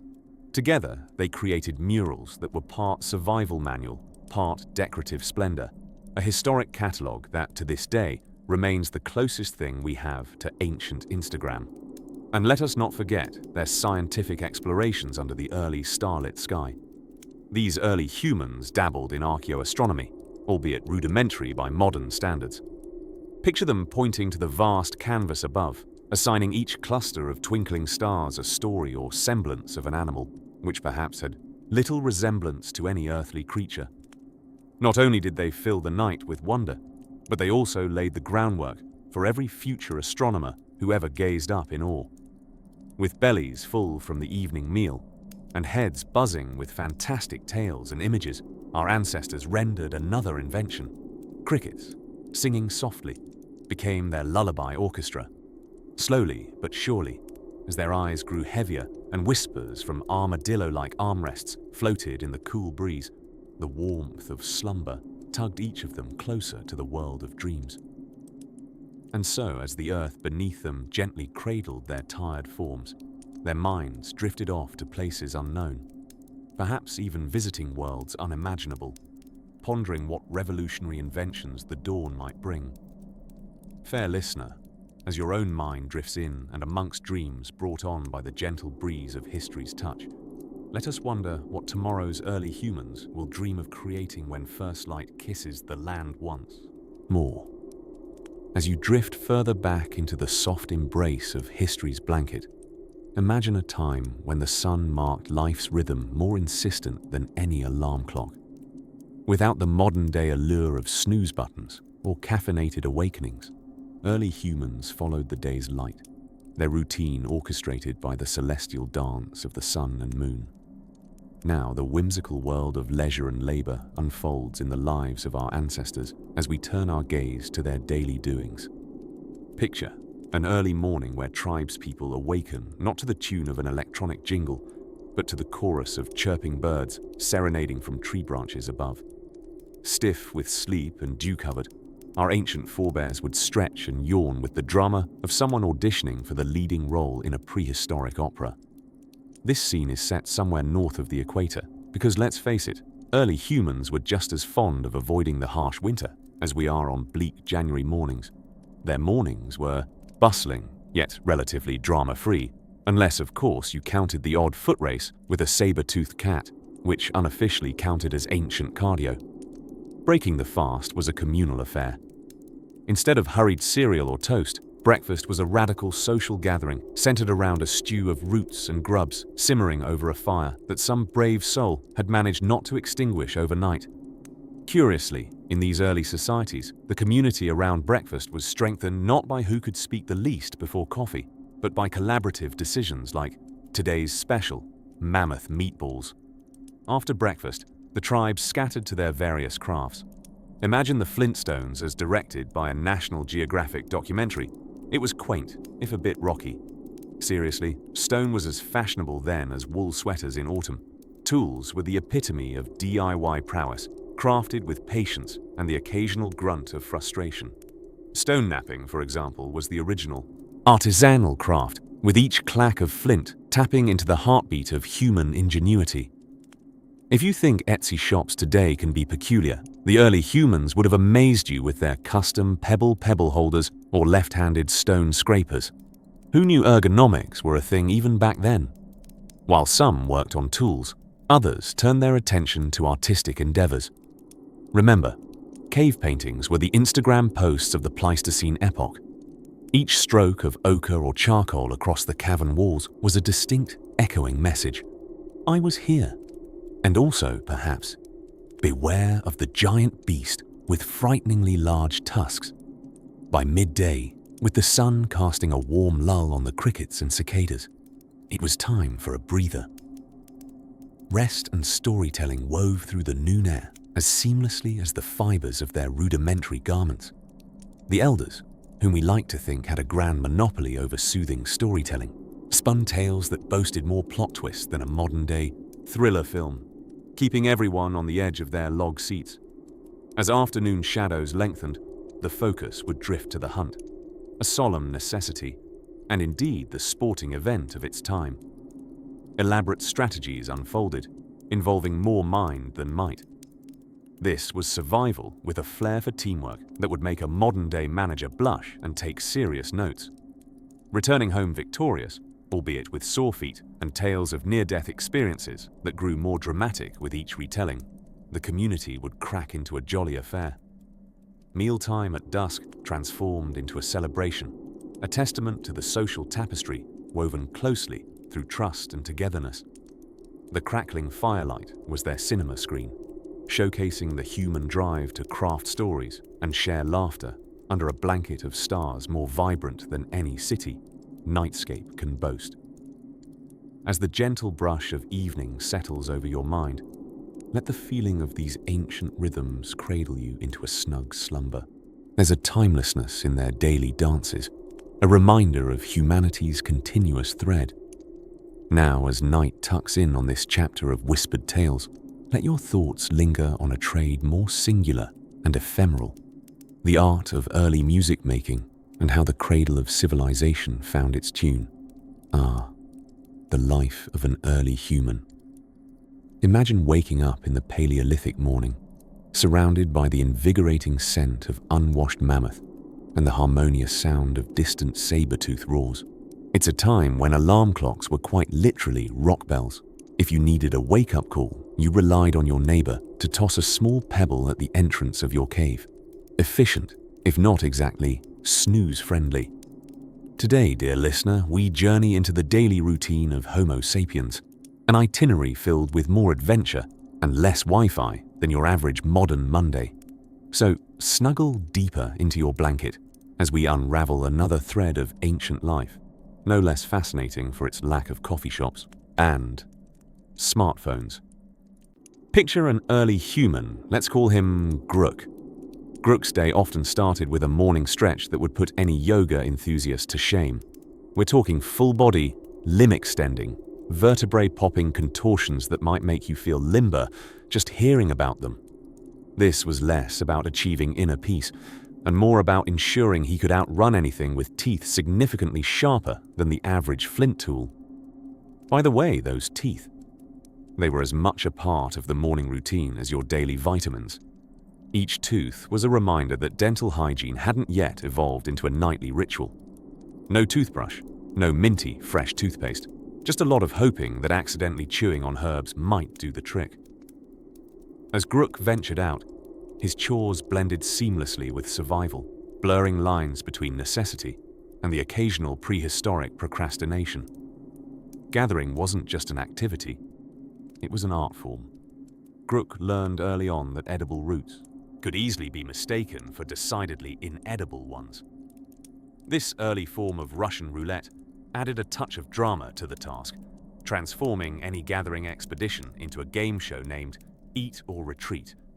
Among the various gatherings were berries, nuts, and occasionally an entire frenzy of burnished squash, a vegetable curiously both unwieldy and tasteless until, miraculously, it became culinary gold thousands of years later. His companion for the day, a trusty stick he named Poke, assisted with these endeavors. It poked, stabbed, and occasionally snapped under pressure, showing that even in prehistoric times, tools weren't immune to occupational hazards. But what was life without a little drama? On occasion, Grook ventured further afield with his clan, embarking on organized hunts. These events were comparable to your modern office team-building exercises, albeit with higher stakes and considerably fewer donuts. Camaraderie forged in the heat of the chase was perhaps topped only by the thrill of not becoming the hunted themselves. By afternoon, after a successful hunt, it was not uncommon for the group to partake in a communal dance, the ancient equivalent of happy hour. With no disco balls in sight, they improvised with flickering fires and shadows, a natural, ever-shifting dance partner. The music, a rhythmic heartbeat of drums, also served practical purposes, warning any nearby predatory party crashers who might be tempted to join in on the festivities, uninvited. Mealtimes were a communal affair.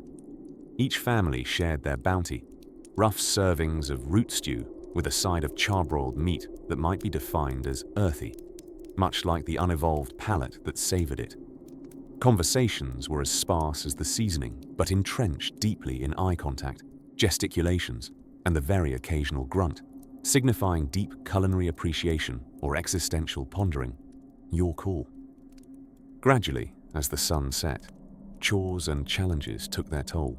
What you might consider a Polaroid moment our ancestors experienced nightly, a sky ablaze with stars so vividly bright it evoked whispered lessons in constellations. Grook might gaze upwards with awe, connecting the dots, not unlike a prehistoric game of Connect the Stars conducted in whispered tones that suggested myth and mystery. As evening faded into hushed darkness, you can imagine Grook, comfortably ensconced in the cave's interior warmth, eyes heavy with the weight of the day's labors. All around, the symphony of crickets and the reassuring rhythm of sleeping companions formed a poignant lullaby. With tomorrow's dawn only a restful slumber away, the night wrapped around him like a gentle velvet cocoon, promising new stories in the endless tale that was life in the time before time had a name. And so, tonight, as you drift into sleep, think on those primal echoes, the harmony between man and the ancient world. For in the morning, we'll return once more to the era when every day was a new discovery, when waking meant weaving the tapestry of existence, thread by colorful thread. In the heart of a lush crescent that now forms part of modern-day Iraq, Syria, and Turkey, a peculiar scene unfolds. A bustling marketplace, no doubt a blur of activity and bewildering commerce. A place not so unlike your local farmer's market, albeit with slightly more exotic bartering options. Here we find Grog, an early marketer, an avid enthusiast for both flint-knap tools and a bargain. Today, his prized possession is a pristine, pointy stick, which he is sure would fetch quite the deal, perhaps even a couple of shiny shells. Grog approaches Kug, a potter of modest fame, known among the local tribe for his innovative pottery work. Think less Picasso, more content storage enthusiast. Kug is trading his latest masterpiece, a clay vessel with a strikingly modern flair for the Neolithic counterspace. Both men stare deep into each other's eyes with a longing only traders engrossed in the intricate dance of negotiation can share. "You need stick," offers Grog, thrusting his revolutionary invention forward, the pointed tip wagging slightly in the wind. Kug squints, imagining the many uses for such a tool. Prodding things at a safe distance, poking questionable beasts, or even establishing personal space in a crowded cave. The possibilities are endless. "Claypot," retorts Kug, with a sense of drama that usually accompanies profound transactions.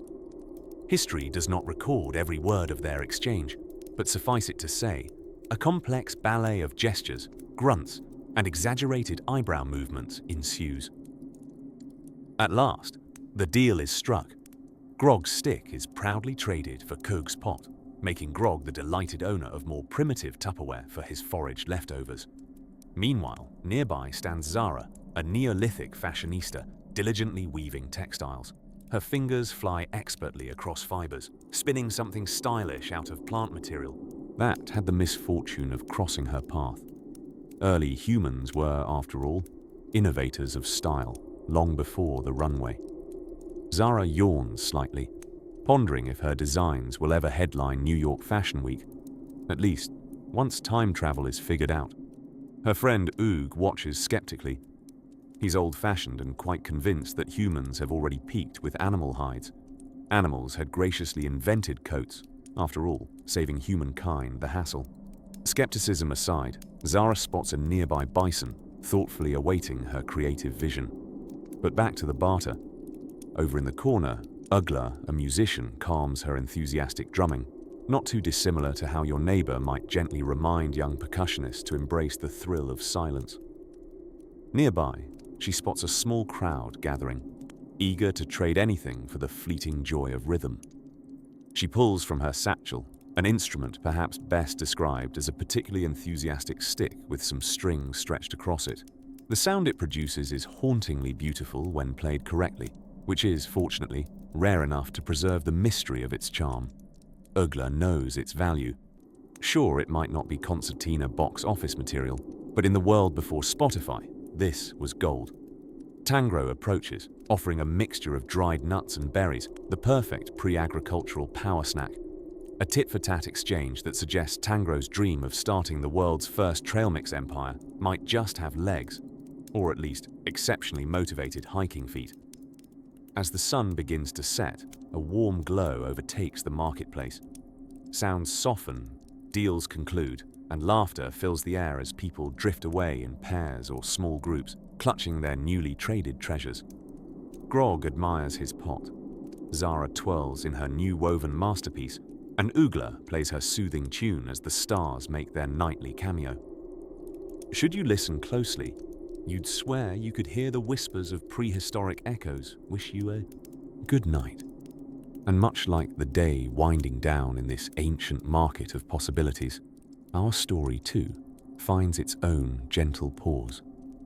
Here, where dreams once belonged to the imagination of early humans, under the same watchful stars that have overseen millennia, we rest, eager for what tomorrow might bring. In the tender embrace of twilight, as stars blinked sleepily into the velvet sky, we drift into the gently bustling life of early human communities, where the days were seasoned with simple joys and the occasional prehistoric predicament.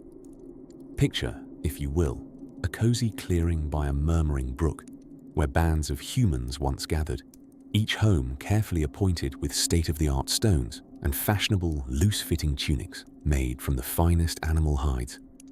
Let us step into the rhythm of their day, where their never-ending quest for survival often collided with pursuits of leisure and creativity, proving that perhaps not that much has changed in human nature over these endless millennia.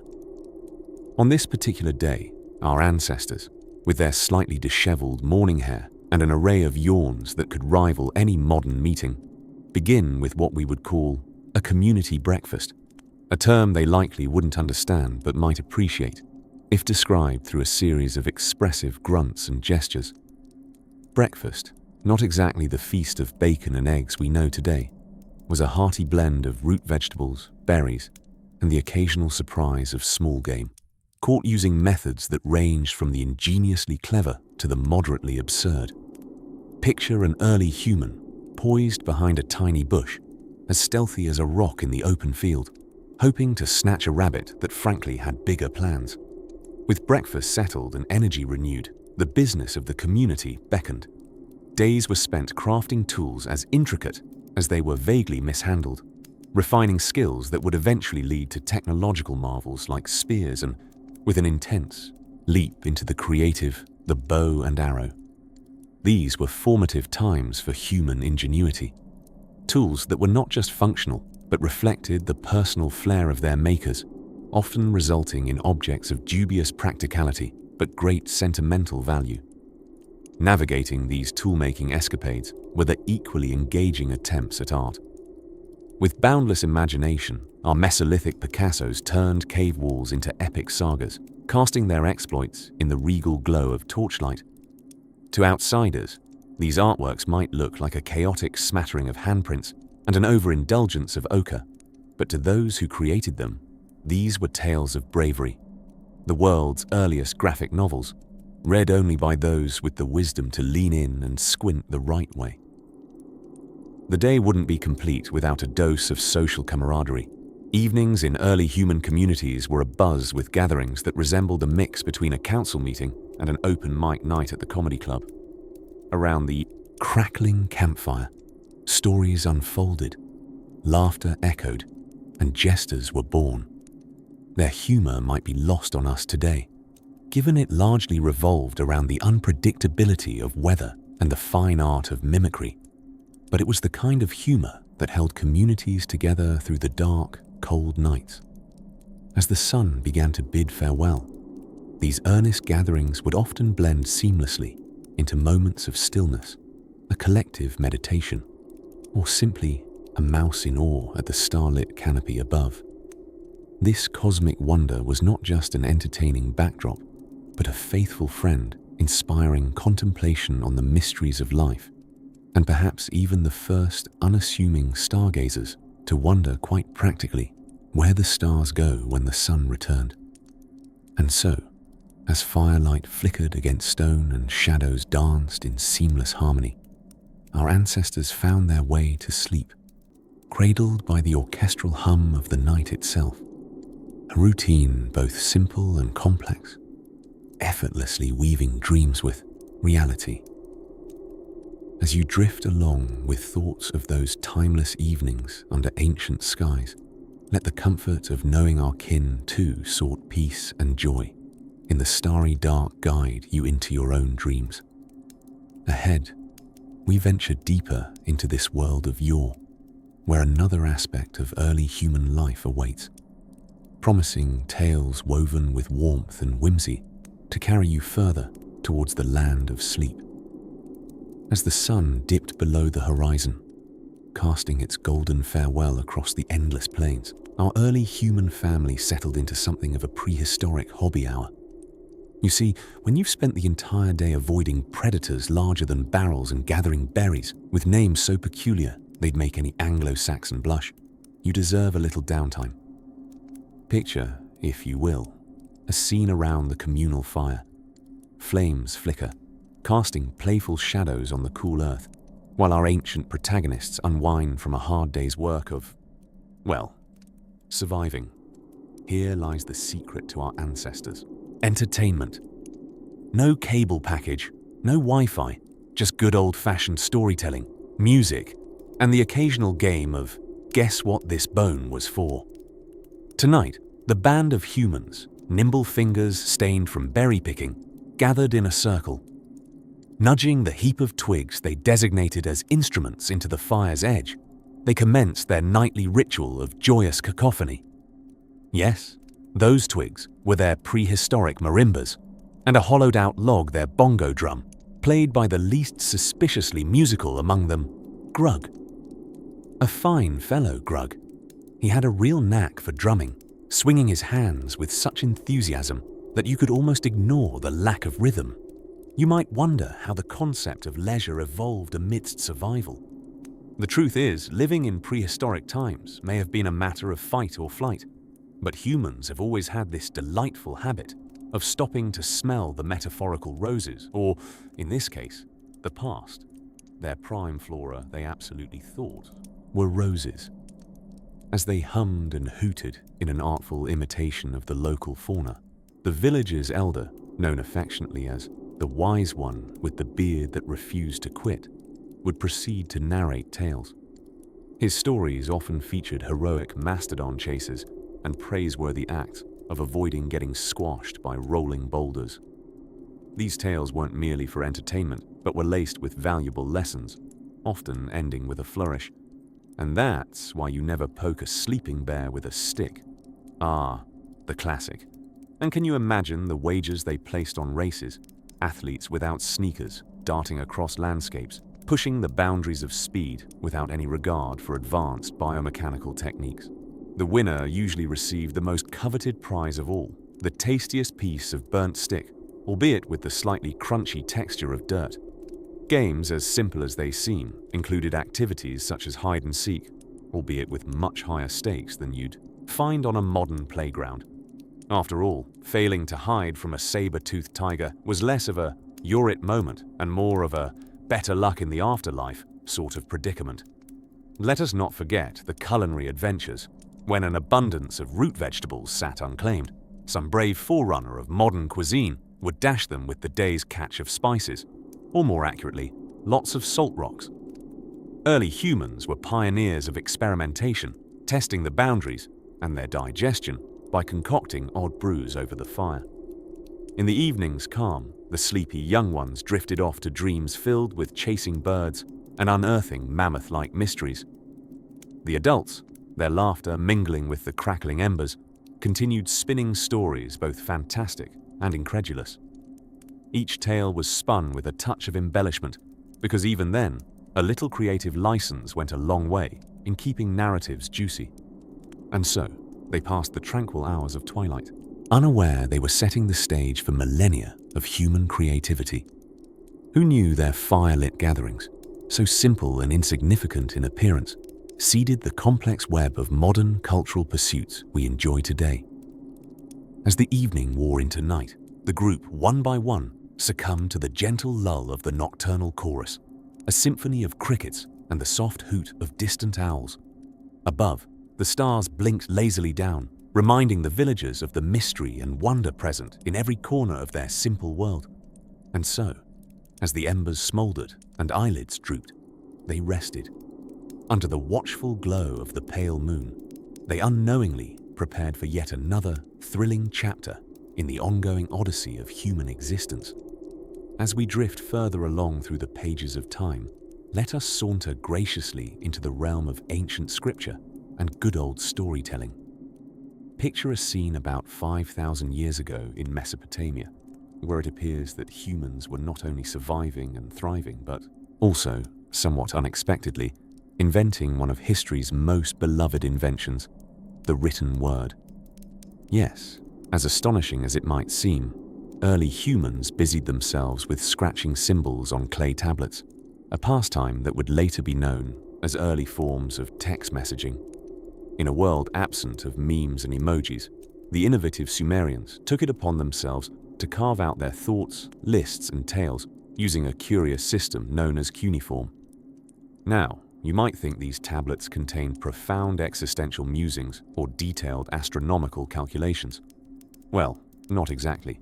More often than not, the topics were delightfully banal: sheep counts, grain allotments, and the occasional insistence that someone's property line certainly didn't end at the edge of their neighbor's barley field.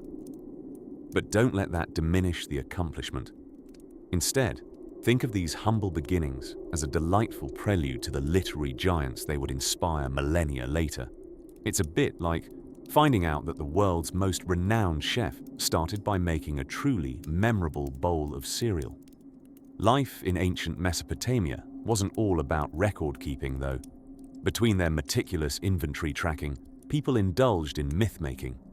If there was anything the Mesopotamians loved more than listing sheep on clay tablets, it was concocting extravagant tales of gods and goddesses. These stories would not only entertain, but also serve to explain the frequently perplexing natural world around them. Imagine the household of an ancient Akkadian family, huddled around a fire, as the light flickers across mud-brick walls, listening intently to their version of bedtime stories. A revered elder, perhaps with a voice coarse from years of storytelling, spins a yarn about Gilgamesh, part god, part man, and his larger-than-life exploits. These tales, with their ancient heroes and moral quandaries, would enthrall the young and old alike, reminding everyone of the curious thin line between myth and reality. Nestled in this shadowy corner of human history, it's hazy, but comforting to think how much of our own daily life echoes these endeavors. We too gather around digital fires, screens if you will, and spin our own contemporary tales, albeit without quite as many references to smiting or epic floods. Yet as fascinating as these stories and scribbles might have been, the early Mesopotamians' day-to-day life circled back reliably to physical labor. Building irrigation canals and constructing the infamous ziggurats wasn't for the faint-hearted. It was truly a multidisciplinary event, much like a team-building exercise, but with a few more sunburns and slightly fewer team t-shirts. In fact, if there were an ancient equivalent of a calendar invite, you'd probably see something like Thursday, irrigation digging party, all day. The sheer amount of effort that went into elevating civilization from the ground up is a testament to human perseverance, and perhaps a certain level of stubbornness too. After all, someone had to have looked at a ziggurat in progress and mused, "Isn't this a bit much? Shouldn't we just stick to nice, uncomplicated bivouacs?" In these landscapes, even with the sheen of sand-swept mystique, people did what they do now. They worked, they played, they learned, and crucially, they dreamed. They envisioned tales greater than the simple truths of their day-to-day realities, and in doing so, they left behind stories in stone for us to find as we rummage through the historical attic. With these echoes of bygone words in our ears, we meander now towards another scene, where new intrigues and sleepy revelations await in the chapters that follow. But until then, lay your head back, let the warmth of ancient fires lull you deeper into vast seas of dreams, where every fact is a droplet, and every droplet holds a world, as the sun graciously stretched out in a yawn across the vast expanse of the prehistoric world. Early humans awoke to the sweet symphony of chirping birds, and occasionally the alarming growl of a saber-toothed cat.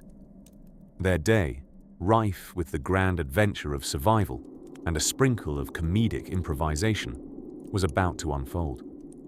In the softer moments of dawn, our ancestors indulged in their version of a morning routine, an intriguing mix of mundane and marvelous.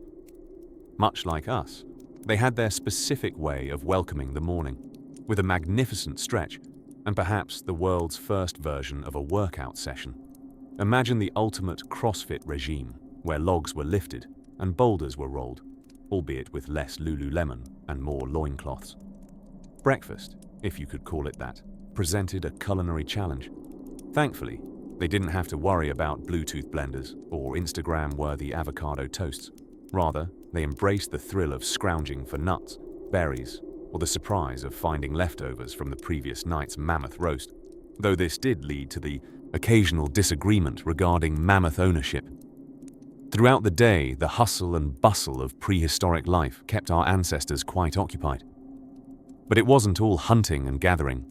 Amidst these survival antics bloomed the earliest versions of human artistry. They decorated cave walls with paintings that seemed to whisper stories in the flickering light of their fires. Yes, before there were Netflix documentaries, there were these delightfully crude insistences of early cinema. With a palette borrowed from nature itself, they crushed rocks and berries to create browns, reds, and yellows. Their creative endeavors demonstrated not just a need to depict life, but to remember, to boast a little, or perhaps even to teach. One can imagine the eldest villager gesturing grandly at the painted walls, grunting profound advice like, "Don't poke the bear," or "Fire hot," the ancestral equivalent of sage wisdom. The midday sun brought warmth and social interaction. Early days. Humans engaged in complex communication, a precursor to the rich languages we know today. Their conversations, perhaps not unlike today's banter around the office water cooler, likely involved a blend of grunts and gestures. Picture this: a lively debate over whether the neighbor from the next encampment had indeed exaggerated the size of his latest kill. As evening fell and the air grew cooler, our ancient friends gathered around the communal fire, a toasty, technological marvel that transformed evenings into a tapestry of shadows and stories. There, the storytellers wove words into wonder, recounting epic tales of daring escapes from wild beasts or inventing fantastical stories that carried their younger listeners to lands of myth and mammoth. The fire crackled like nature's own lullaby, enabling these tales to lull even the most restless child into slumber. The soothing warmth of fire, the safety among kith and kin, all while under a dome of brilliant stars, offered even the weariest early human a moment of peace, a rare and treasured respite from the day's vigilant dance with survival. What did early humans do all day, you ask? They lived. They dreamed. They dared. They wrapped themselves in the threads of the simple joys afforded by their wondrous world. A life stripped of our modern-day clutter offered clarity, where joy and laughter were found in basic human connections and the vast horizons of imagination. And so, the day wound down. Our ravenous ancestors settled into their shelters, secured by stone and soothed by the echo of distant howls. Background noise, perhaps, but comforting in its own right.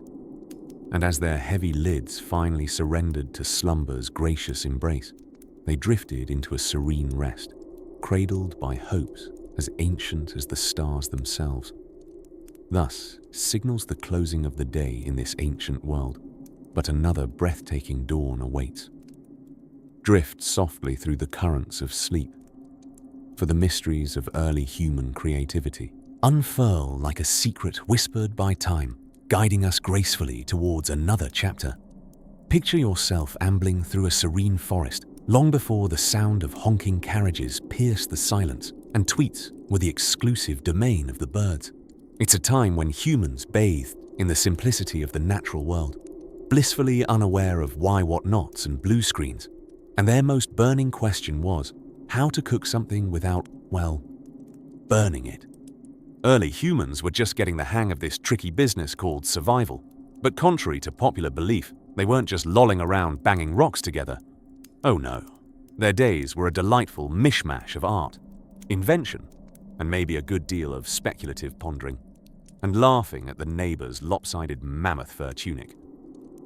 Let's take a gentle jog through an average day in the life of our scraggly bearded ancestors. Just as sunlight first spilled over the horizon, the serene silence of a prehistoric morning was often replaced by the melodic cries of someone accidentally starting a fire in their naked napping ground, aka home. After all, discovering fire was half the job. Understanding it took a bit longer. They probably mused. Who'd have thought flames could be so flaming? Breakfast, when not a harrowing fire-dodging event, was less of a meal and more of a last-ditch treasure hunt. Imagine the familial banquet scene. A cheery bunch gathered round, enthusiastically gnawing on berries that, with any luck, weren't too poisonous that day.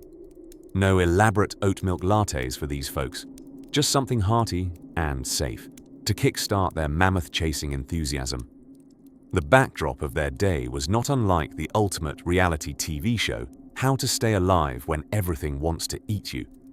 Each sunrise launched a boot camp-style scavenger hunt for sustenance, the ancient version of going to the grocery store.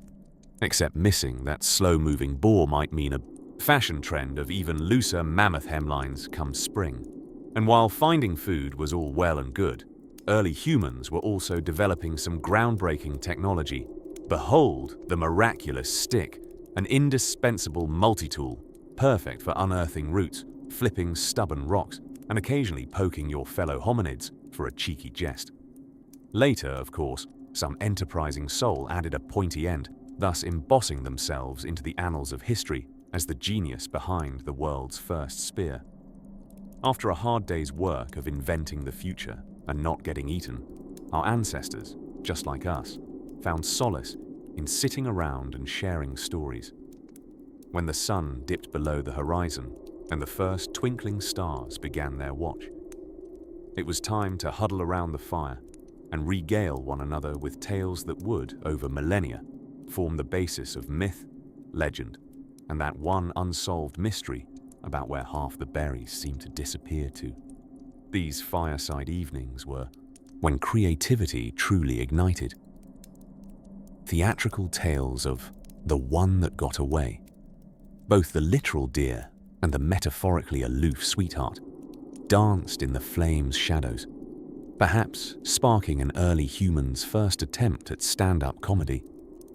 I just flew in from the forest, and boy, are my arms tired. Laughter, after all, is a truly ancient invention.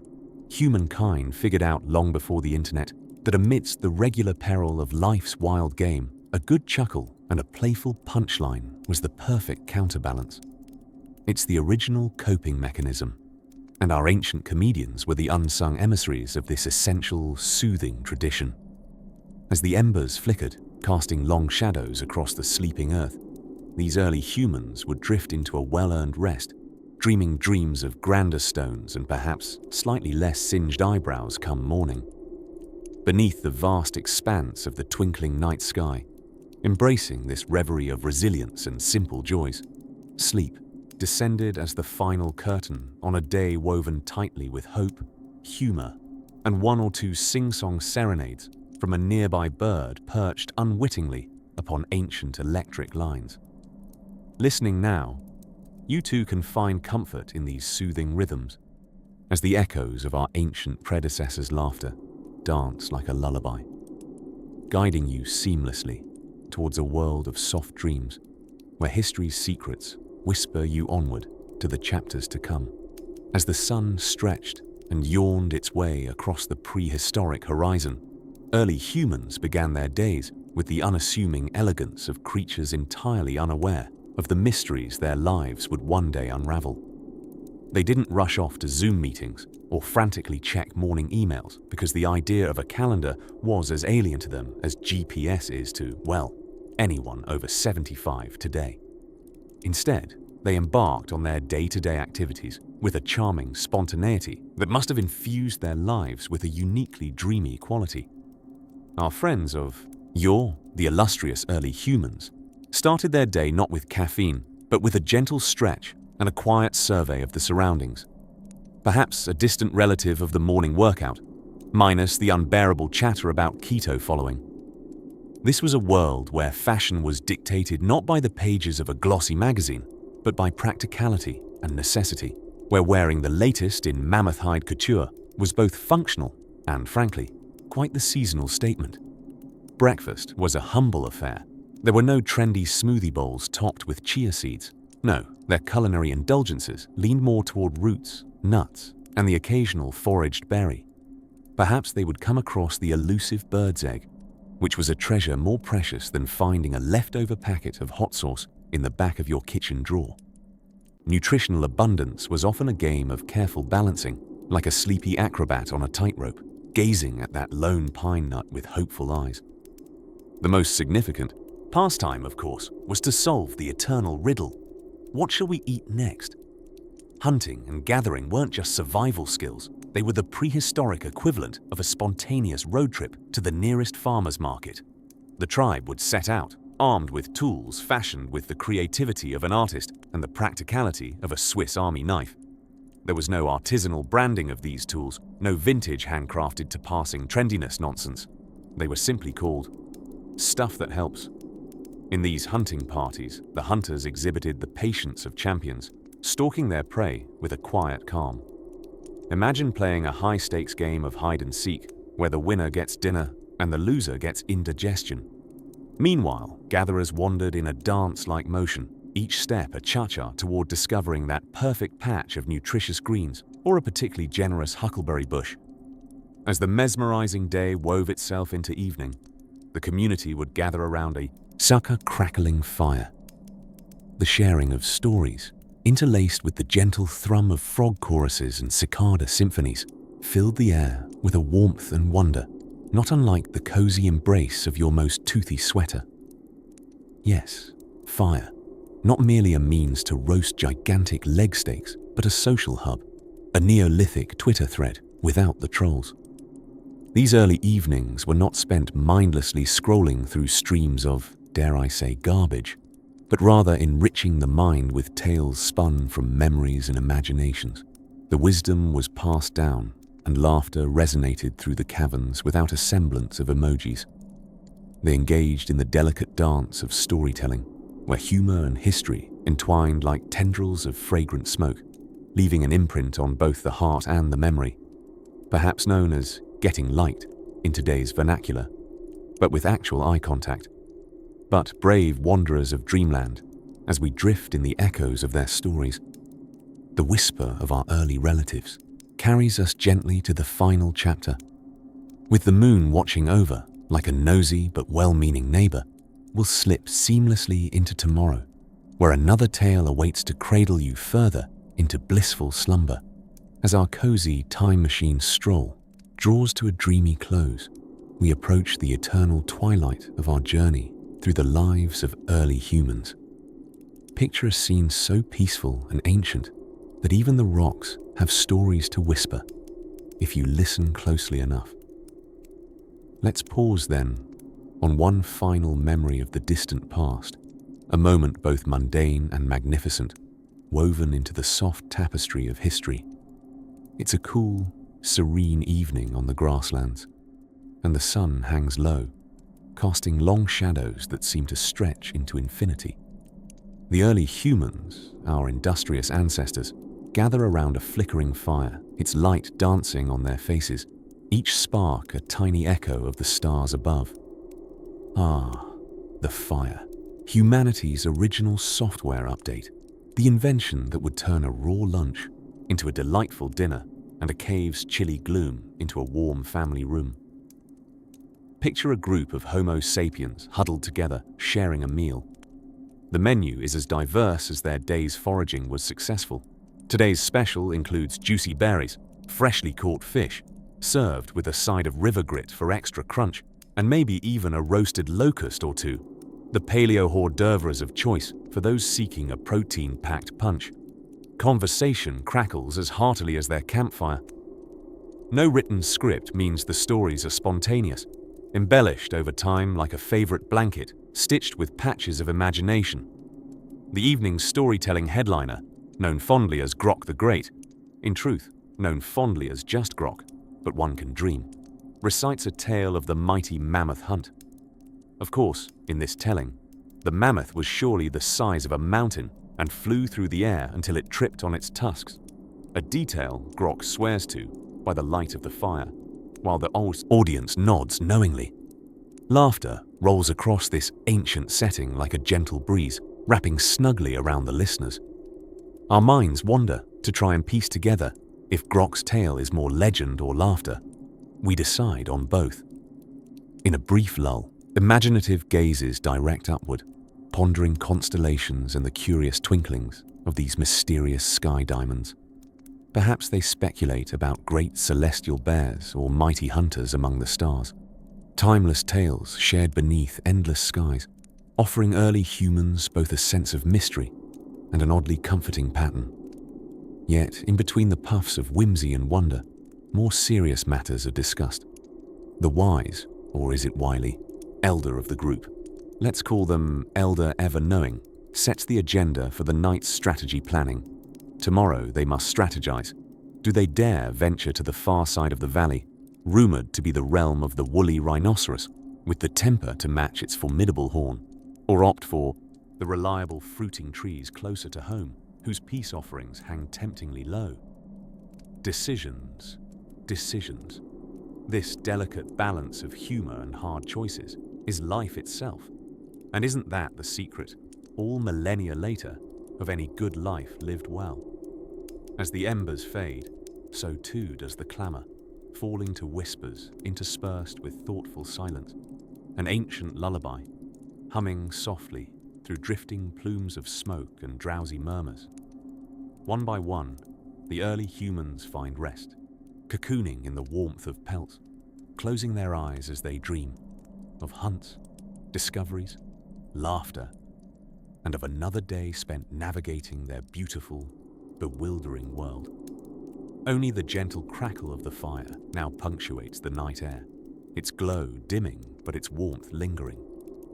The weight of the ages becomes a soft, thick quilt, stretching over tired bones and soothing heartbeats to a slow, gentle rhythm.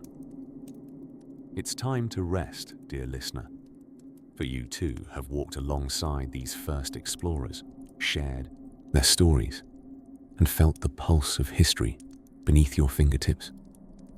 And as we draw the curtains on this tale, let your mind drift slowly into a slumber, guided by dreams as vivid as the tales of Grok, and as timeless as these whispers of the past. Breathe deeply, surrender to serenity, and allow yourself to float far, far away to the lands beyond memory, where history kisses goodnight, and tomorrow's story waits to be written anew in the dawn.